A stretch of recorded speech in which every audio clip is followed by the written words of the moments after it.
경제적 자유로 가는 첫걸음, 하루 10분 동공부의 김경필입니다. 네, 여러분 반갑습니다. 오늘 이 시간에는 집값 양극화 다시 시작되나 30평대 40억 시대 개막이라는 내용으로 말씀드리겠습니다. 시작하기 전에 먼저 구독과 좋아요 그리고 알람 버튼까지 꼭 눌러주시면 좋겠습니다. 네, 아크로 리버파크 30평대 평형이 42억에 팔렸다. 또 천장 뚫은 집값이라는 보도가 있었습니다. 바로 엊그제 있었던 보도인데요. 내용을 보니까 30평형, 그러니까 국민평형이죠. 84제곱미터가 42억. 야, 평당 1억도 굉장히 놀라웠던 기억이 있는데 평당 1억을 훌쩍 넘어서 국민평형이 40억을 넘는 첫 사례가 발생을 했다.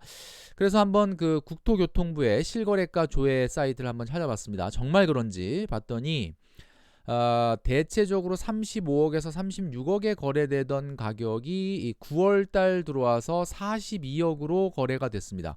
보니까 15층이네요. 9월 2일날 거래가 됐다. 와, 정말 42억에 34평이 거래가 됐다라는 겁니다. 그래서 재건축 아파트는 또 어떤가 하고 강남의 재건축 아파트의 대표적인 음마 아파트를 한번 찾아봤는데, 음마 아파트도 25, 6억 정도 선에서 거래가 이루어지던 것이 8월 들어와서 27억, 그리고 25일 날 27억 8천 또 신고가를 기록을 하면서 가격이 올라갔습니다. 자, 이렇게 상위 입지에 신축 그리고 재건축 할 거 없이 가격이 올라가죠. 지금 뭐 거래가 상당히 절벽이다, 그리고 거래가 안 된다라고 하는데, 그렇다 하더라도 한 개씩 거래될 때는 신고가를 기록을 하고 있다라는 내용이죠.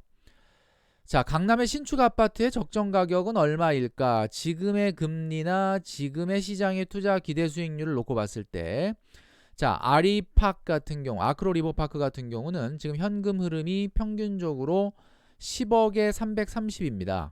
우리가 항상 말씀드리는 거지만 자산 가격은 현금 흐름에 영향을 받기 때문에, 자, 현금 흐름이 10억에 330이라는 이야기는 결국 뭐냐면 330만원 12달 받으면 월세가 4천만원 정도 되죠. 3,960만원. 자, 그리고 보증금 10억은 월세 전환율 2.5%로 계산하면 2,500만원 정도의 현금 흐름이 발생할 수 있습니다. 그러니까 보증금 10억도 다 보증금으로 월세로 받으면 1년에 한 2,500만원 정도 받을 수 있다는 거죠. 자, 그러니까 이걸 합하면 한 6,500만원 정도 가까이가 되는데, 재산세는 좀 빼야 되니까 재산세가 1,300만원 정도 평균 나온다고 합니다. 아리팍이. 자, 이걸 빼고 나면은 순수한 현금 흐름은, 이 아파트를 통해서 나오는 현금 흐름은 5,160만원. 정말 대단합니다. 5,160만원. 자, 그러면 항상 우리가 밸류에이션을 금리하고 비교하라라고 말씀드렸죠. 밸류에이션을 금리하고 비교해라.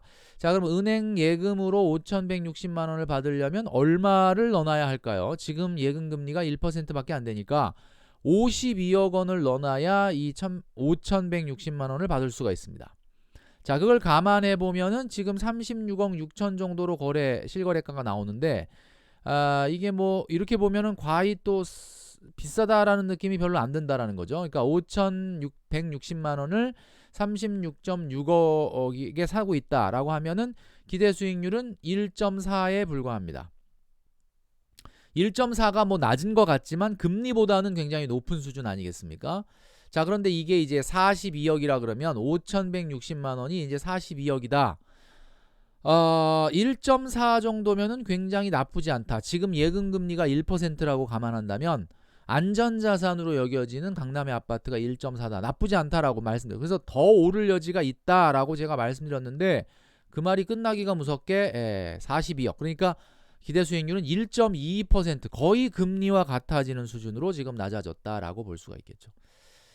자, 이 양극화의 문제는 우리가 부동산뿐만 아니라 뭐 소득의 양극화, 그리고 뭐 주가에도 양극화, 여러 가지 양극화 이야기가 있었는데, 2015년 이후에 서울의 아파트와 지방의 6대 광역시 중위가격 아파트의 차이를 보면은 사실은 2013, 2014, 2015년까지는 그렇게 큰 변동이 없었어요. 그러다가 2015년도를 기점으로 해서 계속해서 격차가 벌어지고 있는데, 이것은 서울 아파트와 6대 광역도시의 중위가격 아파트의 그 차이 금액을 보여주는 거거든요. 계속해서 이제 증가하고 있는데 이것은 뭐와 연관이 있다라고 말씀드렸냐면 2015년 이후로 급격하게 둔화된 성장률과 관련이 있습니다. 그러니까 한마디로 말해서 양극화는 성장률이 떨어지면은 발생을 한다라고 말씀드렸죠. 자, 뿐만 아니라 서울에 소위 말하는 상위 입지 5분위 가격, 5분위 입지와 3분위, 2분위, 1분위 상대적으로 하위 입지 간의 격차도 사실은 2015년부터 2019년까지는 계속해서 벌어졌습니다. 그래서 한마디로 5분위 입지라고 하면은 뭐 빅5를 얘기할 수 있죠. 강남, 서초, 용산, 송파, 양천 여기가 이제 빅5인데 이 5분위 입지와 1분위 입지의 가격 차이가 한 5년간 계속해서 벌어졌다라는 겁니다. 자, 그런데 우리가 근래에 듣고 있는 뉴스를 보면은 양극화가 사실은 2015년부터 2019년까지 경기가 둔화되면서 벌어졌다가 근래에는 사실은 강남보다는 오히려 그 주변 입지 경기도라든지 서울에서도 그동안에는 좀 저가 아파트들이 많이 있는 지역이 많이 올랐다라고 했죠.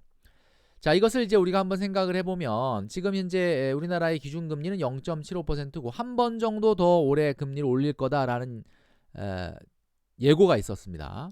자, 다음 금융통화위원회는 10월 12일 날 열리는데 뭐 바로 10월 12일 날 올릴 가능성은 제가 봤을 땐 좀 적은 것 같고 11월 금융통화위원회 때 아마 올리지 않겠느냐 이런 생각을 하는데 사실 지금 현재 시장의 분위기는 금리 인상은 있지만 사실 급격한 금리 인상이 있기는 좀 어렵다.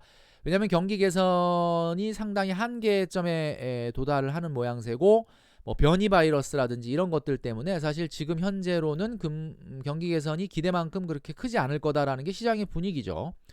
자, 그러니까 이제 이렇게 낮아져 있는 금리에서 한마디로 얘기하면 이제 금리 딱 한 번 요거 올린 겁니다. 그러니까 금리 인상에 대한 불확실성이 어찌 보면 약간 해소되는 분위기라라는 거죠. 그러니까 결국 경기 개선이 생각보다 그렇게 원활하게 되지 않는다. 자, 이런 것들이 지금 다시 양극화를 불러일으키게 하는 국면이 아닌가라는 생각이 든다는 거죠. 자, 2019년부터 2020년까지는 양극화가 완화되는 시장이었습니다. 그러니까 경기가 좀 개선된다라고 하는 어떤 기대 심리가 생기면서부터는 무섭게 오르던 6억 아파트 이제 뭐 거의 없어졌죠.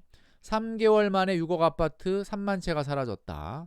그 다음에 이제 상대적으로 상당히 집값이 좀 낮았던 인천 지역이 가장 뜨겁게 오르고 있다. 이런 뉴스들을 보면 2019년도부터 20년도까지는 지금 시장은 결국은 하위의 아파트들이 키 맞추기를 하면서 양극화가 좀 완화되는 그런 상황이었다라는 거죠. 상대적으로 하위 입지들이 가격 반란이 시작이 되고 있었다라는 거죠.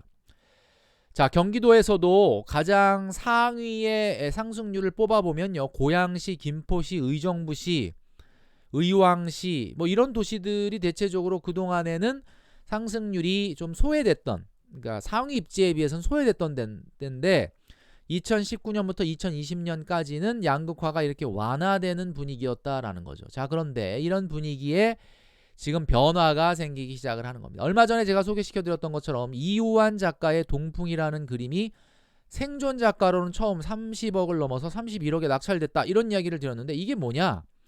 성장주가 다시 좋아질 가능성을 보여주는 징조다. 다시 말해서 경기 개선이 다시 둔화가 되면 다시금 양극화, 상위 입지의 성장 자산이 더 올라갈 가능성이 생긴다라고 하는 건데 지금 이것이 강남이 다시 조금씩 신고가를 기록하면서 움직이는 거와 연관성이 있다라는 거죠. 자, 실제 우리가 뉴스를 보면 상장사들, 국내 상장사입니다.